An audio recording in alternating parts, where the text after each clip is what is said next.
සුබ දවසක් හැමෝටම. ඉතින් අද අරන් ආපු vlog එක අවුරුද්දට කලින් රෙකෝඩ් කරපු ඩේ vlog එකක්. ඒක මට ඉතින් අද ගේන්න හිතුණා.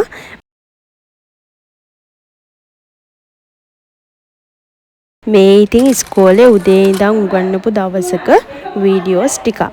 ඉතින් ළමයිට මතක තියාගන්න අමාරු තැන් මම උගන්වන්නේ මේ විදිහට.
ඉතින් ලංකාවට නිරිත දිග මෝසමෙන් සහ ඉසාන දිග මෝසමෙන් වර්ෂාව ලැබෙනවනේ. ඉතින් මේ ලැබෙන කාල සීමාව ළමයිට ඒ කියන්නේ මතක තියාගන්න විදිහක් තමයි මම මේ ළමයිට කියලා දෙන්නේ.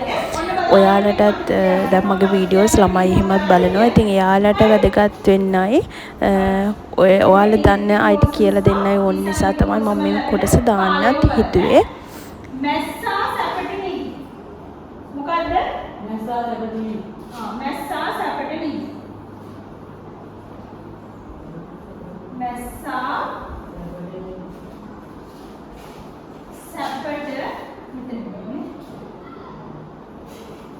මැස්සා සැපට නිදි. නිදි. හරි? හරි. මැස්සා සැපට නිදි. මොකද වචන තුනේ? මැස්සා සැපට නිදි. මැස්සා කියලා කියන්නේ මෙයි. හරි? මැස්සා කියලා කියන්නේ මෙයි. සැපට නිදි කියලා කියන්නේ මෙතන මෙයි ඉඳන් මොකද්ද? සෑමනේ සැප්තැම්බර්. සැප්තැම්බර්. සැප්තැම්බර්. නිදි කියලා කියන්නේ දැන් මොකද්ද මේක? මොන මේ මොසමද? නිරිත දෙක මොසම. නිරිත දෙක මොසම. හරි. දැන් මොකද කරනවද? එතකොට මැයි සිට සැප්තැම්බර් වෙනකල් නිරිත දෙක මොසම තමයි ක්‍රියාත්මක වෙන්නේ. එතකොට මතක තියාගන්න විදිහ තමයි මැස්සා සැපට නිදි. ඒක තමයි. හරි? ඒක මතකයි? මැස්සා ඊළඟ මොසම මොකක්ද කිව්වේ? ඊසාන දිග. ඔන්න ඊසාන දිග මොසම ක්‍රියාත්මක වෙන කාලය ඔන්න බලාගන්න. හරි? ඔන්න බලාගන්න. දෙන්න පෙරට ඊතල. දෙන්න පෙරට ඊතලය. දෙන්න පෙරට ඊතලය. හරි? දෙන්න පෙරට කියන්නේ දෙන්න කියන්නේ දෙසැම්බර්. දෙසැම්බර්. හරි? පෙරට කියන්නේ පෙබරවාරි. පෙබරවාරි. හරි? ඊතලය කියන්නේ මොකද්ද? ඊසානදික මෝසම. ඊසානදික මෝසම. හරි. දැන් මොකද? මෝසම වර්ෂා දෙකයි. නිරිත මෝසම සහ ඊසානදික මෝසම. නිරිත මෝසම ක්‍රියාත්මක වෙන්නේ මැයි සිට සැප්තැම්බර්. මතක තියාගන්න විදිහ තමයි මැස්සා සැපට නිදි. හරි. ඊට පස්සේ ඊළඟ මෝසම තමයි ඊසානදික මෝසම ක්‍රියාත්මක වෙන්නේ දෙසැම්බර් සිට පෙබරවාරි. ඒ කියන්නේ දෙන්න පෙරට ඊතලය. දෙන්න පෙරට ඊතලය. හරි මතකයිනේ? මැස්සා සැපට නිදි දෙන්න පෙරට ඊතලය. හරි. ඔන්න ඔය විදිහට තමයි ලංකාවේ මෝසම් වර්ෂාව ක්‍රියාත්මක ක්‍රියාත්මක වෙන කාල සීමාව. එතකොට දැන් මේ මොන මාසෙද? ඉතින් ඒ පාඩම කරලා ඉවර වෙලා මේ මම A-level ජෝග්‍රෆි කරන ළමයිට එයාලගේ පාඩමක් ඉවර වෙලා කරන්න කියපු ඇක්ටිවිටි එකක්. ඉතින් ඒක මේ කරලා ඉවර වෙලා මේගොල්ලෝ ගෙනාවා. ඉතින් මේක මම දාන්න හිතුවේ A-level ජෝග්‍රෆි කරන ළමයිටත් මේක වටින නිසා. මේක භූරූප පාඩම, ඒ කියන්නේ සම්පූර්ණයෙන්ම භූරූප පාඩම සරලව මතක තියාගන්න පුළුවන් ක්‍රමයක්. ඉතින් එක්සෑම් එකට අනිවාර්යයෙන්ම එන ප්‍රශ්නයක්.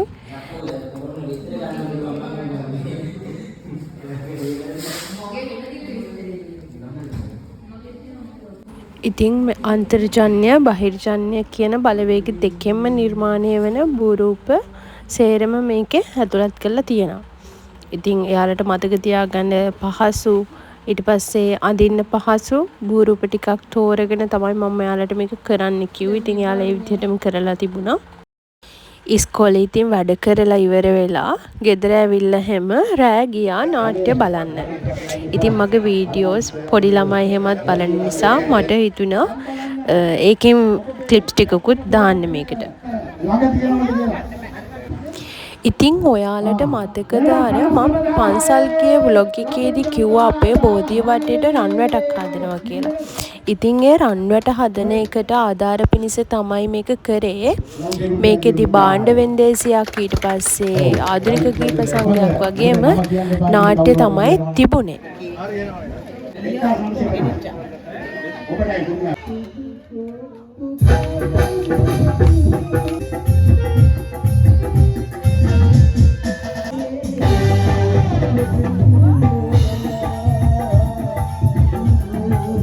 ඉතින් මේ ආධුනික ගී ප්‍රසංගවලදී ඉතින් සැඟවිච්ච දක්ෂතා තියෙන කට්ටිය ඉතින් බලා ගන්නත් පුළුවන්.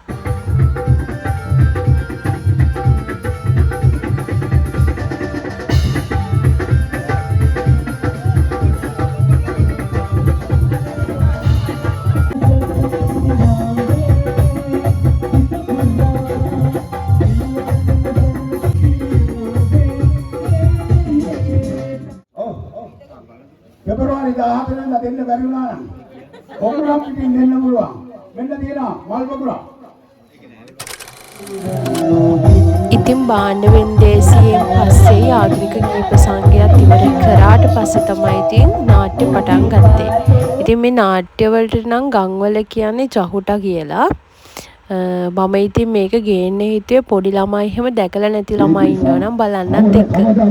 ඉතින් මම සම්පූර්ණ නාට්‍ය වීඩියෝ එකක් නෙවෙයි මේක දාලා තියෙන තනින් තන වීඩියෝස් නේ. ඉතින් ඒ හින්දා ඔයාලට මේක නාට්‍ය බලද්දි තේරෙන්නේ නැති වෙයි. මම චුට්ටක් තනින් තන වලට පැහැදිලි කරන්න. ඉතින් මේ ඇමතිවරු කීප දෙනෙක් ගම්මානිකට ඇවිල්ලා බදු එකතු කරන්න. ඉතින් ඒ අවස්ථාව තමයි ඔය.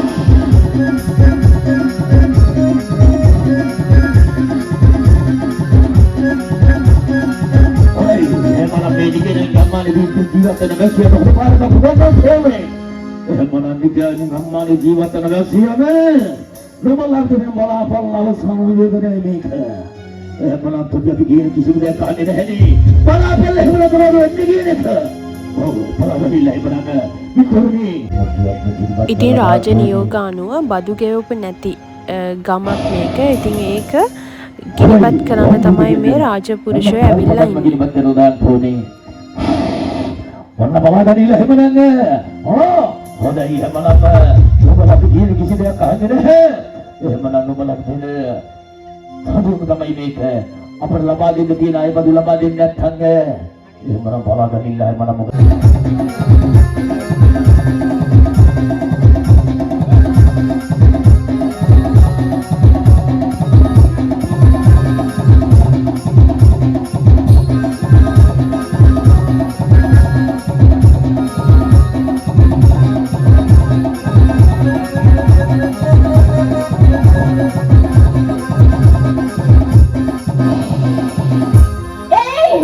ඉතින් ගම ওই විදිහට ගිනිපත් කරන අවස්ථාවේ ගමේ ඉන්න කාන්තාවක් ඇවිල්ලා මේ රාජපුරුෂයන්ට ගහනවා.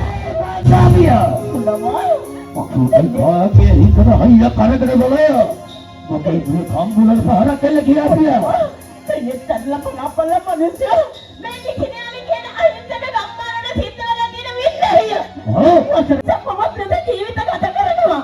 ඒ වගේම තමයි බලපල්ලා අහිංසක කඩුරු මේ අහිංසක වටනතිය පොඩා පැල්පත් වලට වෙලා කඩා කිවෙන කඩන ජීවිතය දිහා දෙන්නතර බලපල්ලා ඔබකට ඇත්තටම කියන්න හිතක් අපුවන්නේ ඒ ගාන්ධාරිය අපි දෙන්න වැඩක් නැහැ. ඒකේ අපිට ලබා දෙන්න තියෙන අයබදු නෑ බොහොම ලබා දෙන්න ඕනේ. මේ ඉවසුවා හොඳට නැති. නැවත වතාවක් මේ නිකිනේ ගම්මානේ මේ විදිහට විනාශ කරන්න පටන් ගත්තොත් මේ මංගලා කියන්නේ කවුද කියලා මම දාලා පෙන්නනවා. ඒ ගාන්ධාරිය නම් තාපිය බල. පිටුලදී ඒ පනවත් හත්. කියපල්ලා ඉල්ල ඔන්නි සංගුරා කියන අධිරාජ්‍යයට නිකිනේ ගම්මානේ පන්රපාක් කොට ලබා දෙන්නේ නැහැ කියලා. කාණ කන්නි ජාතිය අපගේ අසරණ මිනිස්සු ගැන හිතක් අපවත් නේද?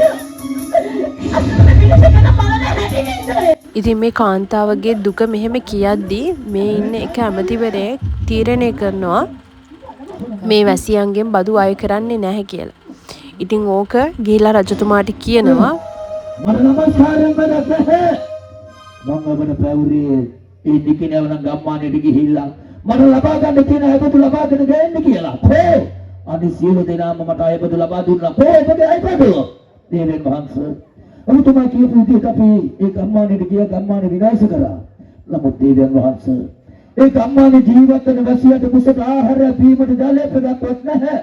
දෙල කර දෙලක්වත් කෑමට ආහාරය ගන්න දෙයක් නැහැ. පොළොව ඉරිතලා වැටිලා වැහිදිත් වැටුණු කාලයක්වත් නැහැ. ඔබට පස්සේ ඉතින් දේවෙන් වහන්සේ ඔබතුමාම කල්පනා කරලා බලන්න කොහොමද අහිංසක මිනිස්සුන්ගෙන් අපි අයබදු ලබා ගන්න කියලා. විමල මට ඒකෙන් ඇති වැඩක් නැහැ. ඔබට මම පැවිදි රාජකාරියක් ඒක රාජගෞරව ප්‍රතිෂ්ඨ කරන්න ඕනේ. කොහොමද ලබා දෙන්නේ අයබදු? දේවෙන් වහන්සේ මට සමාවෙන්න ඔබතුමාට මම කතාව කවදාවත් මෙහාට බල පාහරේ බල විහා මම බුදු කිවි අපෝ ඒ විදිහට ඔබ සම්මුඛ කරන්නේ මොකද මොනවාද පොඩ කරන්නේ මොකද කියන එක හත්වර කොහොමද හත්වර බල ඉතින් අයබදු එකතු කරන්න බෑ කිව්ව ඇමතිවරයාට රජතුමා මේ කරන දේ තමයි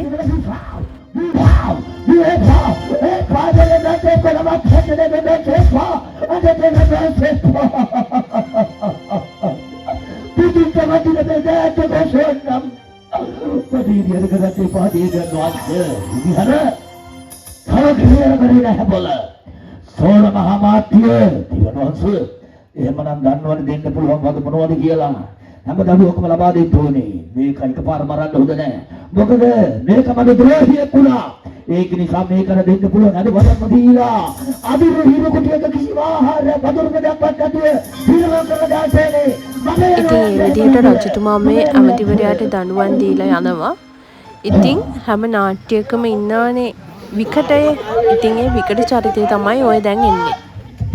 අම්මට ගෙනාවා රෙද්ද අම්මට රෙද්ද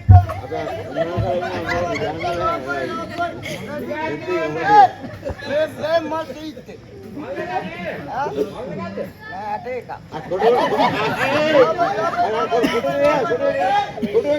ඕම් ගෙනාවා කන්නන රෙදි අඬන රෙදි කොඩුවේ මම කපන්න ගැටෙද ගන්න රෙදි අම්මගේ රෙද්ද ලාභට ගෙනාවා ඒක හරව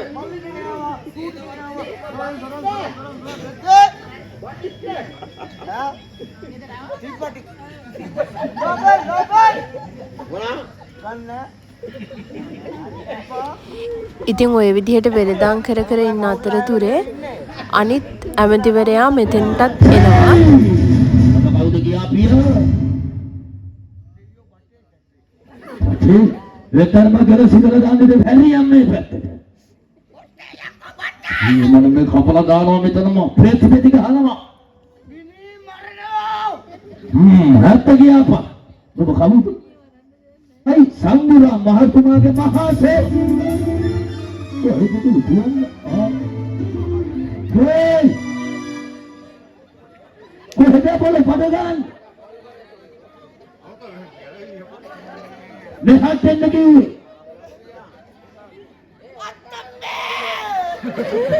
මම සිතුපාර මොබයිල් එක හරියට මම සිතුවන්නේ ඔය දහක බඩ ගන්න මොකද?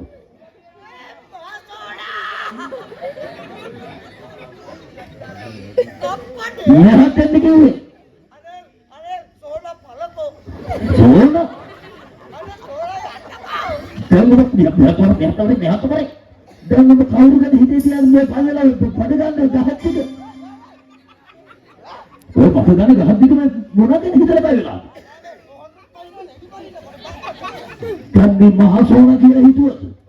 මේ ගමනේ කොහෙද මහසෝනෙක් ඉන්නේ?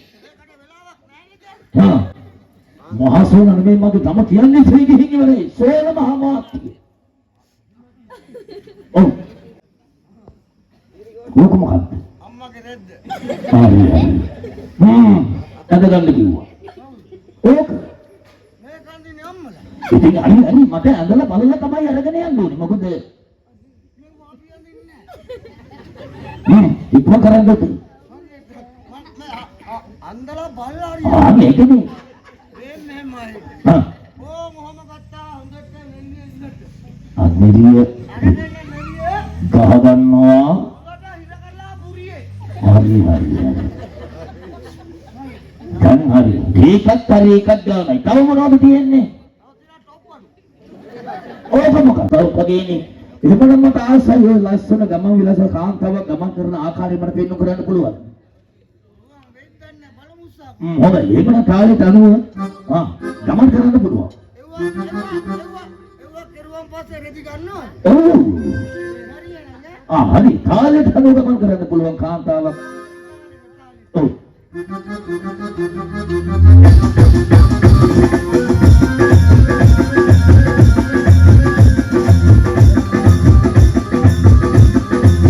හරි.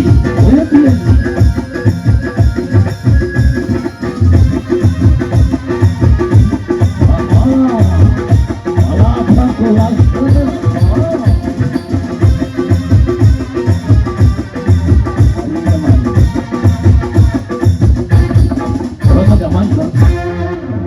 ගමන් කරනකොට මට මෙන්න මෙහෙම දෙයක්ත් හිතෙනවා. වෙන මොකවත් නොවේ. ඔහම ගමන් කරනකොට ඇත්තටම මට සිතෙනවා නුඹ සහයට ගන්න. නේ මට සහයට ගන්න හිතෙනවා. ඇයි? හොඳයි. දැන් ඔය තියෙන අනිත් ඒවා හැමදාම ඔය කින එක මේ පෙට්ටියට දාපන්. කිව්වේ ගන්න දෙක. දෙක කියන්නේ. හොඳයි. ඉතින් ඔය වෙළඳාමට ගෙනාපු රෙදි ටික ඒ මනුස්සයාටම අන්දලා මේ ඇමතිවරයා කරන්නේ මොකද්ද කියලා බලන්නකෝ දැන්. හරි.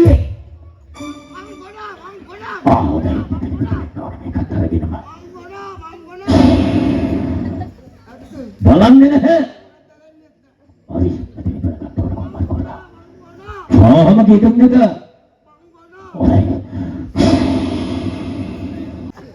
ගන්ද ගියේ. ඉතින් කලින් යන්න තිබ්බේ. ගලව ගන්නවා. කරවතක පළුවක් දැන් මං උතන්ට ඉතින් මෙයාගේ රෙදි ටික හොරෙන් අර ඇමතිවරයා අරන් යනවා. ඉතින් එතනින් එයාගේ ওই චරිතය ඉවර වෙලා දැන් මෙයාට කලින් හිටියේ කාන්තාවක්. ඉතින් එයා මේ නටනට ඉන්න වෙලාවෙදී අර ඇමතිවරයා මෙතෙන්ටත් ඇවිල්ලා මෙයාට කරදර කරනවා.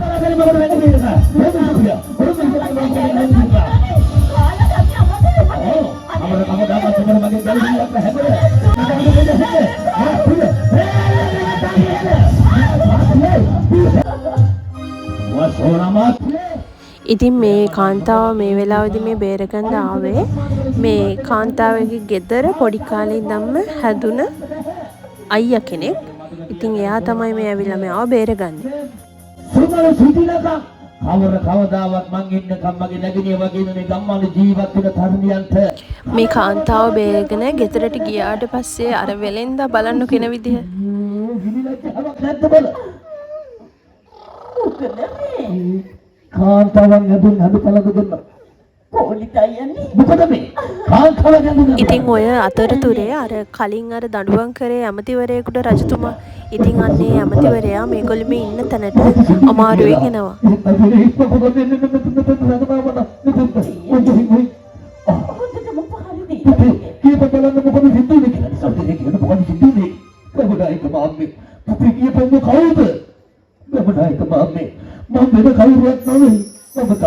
පුරා මහරතුමාගේ සෝන මහාමත්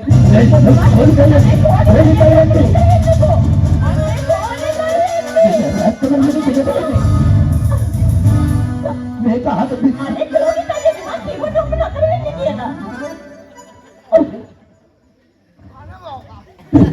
අලු සිතුන කියලා දෙන්න හදන්න දෙන්න. ඒක තමයි. හරි මොකද්ද සිතුන තියෙන බලපෑම හොඳටම ලේ කරනවා නේ. මම කසේ භාරයෙන් හැමතැනම. පොඩ්ඩක් හිටපන්කෝ මේ මොඳු සිදුවීම දැනගන්න. ඉතින් ඔය අමතිවරයාට බෙහෙත් කරන්න කියලා ඔය ගැහණු කෙනාගේ තාත්තා තමන්ගේ ගෙදර තියාගන්න. ඔහොම තියාගන්නදී කාලයක් ඇති මේ දෙන්න අතර සම්බන්ධයක් ඇති වෙනවා අමතිවරයා අතරයි මේ ගැහණු කෙනා අතරයි. ඉතින් එයාලා ගෙදර හිටියන පොඩි කාලේ ඉඳන්ම වෙන පිරිමි කෙනෙක්. අන්න ඒ පිරිමි කෙනාම එක දකින්න. එයාගේ හිතේ තියෙනවා මේ ගැහණු කෙනා ගැන ඉතින් පොඩි කාලේ ඉඳන්ම. ඉතින් ඒ අවස්ථාව තමයි ඕක. ඇත්තටම දහස බලාපොරොත්තු හතේ බඩ පොඩි වැදගෙන තේ කනකට එනකම් දහඩිය මුගුරු පෙරාගෙන ගමනායක බාම්මේ මම හැමදේම අන්තරේ කොටලා දනගාන්නේ මම සමුහෙල්ල බඩගින් අලවි කරලා රං අපරණ මුතු මැලි දිලිසින සේද සල්පිලි රැගෙන මං ආවේ බඩවත් බලාපොරොත්තු මංගල නගරිය මගේ බණමාලි කරගත්තයි අනේ තමයි අයියන්නේ මොනවද මේ පවසන්නේ? අපුගේ එවැනි අදහසක් තිබුණා නම් මට මේක කල්ලාතෝ පවසන්න තිබුණානේ. එදිරිය මංගල බරු ප්‍රකාශ කරන්න එපා. මේ සෑම දෙයක්ම දැනගෙන තමයි මේ විදිහට කතා කරන්නේ. අනේ නෑ යන්නේ. මම මේ කිසිම දෙයක් දන්නේ නෑ සපුණා අයියන්නේ මට පවසන්න. දැක්කලා නැගිටිය. ඔබගේ මූණ දිහා බලාගෙන ඔබගේ දෙන ටික දිහා බලාගෙන මට ආදරේ ප්‍රකාශ කරන්න බෑ. අනේ දෙන්නේ. නමුත් මම කොල්ලිතයි යන්නේ ලව්වා. මේ සෑම දෙයක්ම මට ප්‍රකාශ කරා. කොල්ලිතයි යන්නේ හැම දෙයක්ම කියලා කියද්දී ඒ මංගල නැගිටිය මම නැහැ කියන්නේ. නෑ සපුණා අයියන්නේ මට කොහොමද නැයි කිසිම දෙයක් කරන්නේ නෑ. අනේ මේ මොකක්ද මම දන්නේ නෑ සපුණා අයියන්නේ. කොල්ලිතයි යන්නේ ඇත්ත කියපන්. ඇත්ත කියපන්. ඔබ මේක මංගල නැගිටිය පැවසුවේ නැද්ද? ඔව්. මට මේක මංගල රජයන්ට පරිපංගලක මුණ ගැහුනේ. ඔබ තියන්නේ මේක මොකද ප්‍රකාශ කරේ නැත්තේ? ඔතකොට මම කිසිම දෙයක් හොයන්න බලන්නේ නැතුව මේ නිවනට මං ගිරියට කරාට මම දුන්නා. අයියන්නේ. මංගල නැගිටිය. මට සමාවෙන්නේ මගේ රංගේ මට සමාවෙන්නේ. එක්කේ දහස බලාපොරොත්තු හදවතේ පොදුමලි මෙච්චර ආදර කරලා මට ඔබට ඒක කියා ගන්න මට බැරි වුණා. මම මේක දරිදි කාර්යය.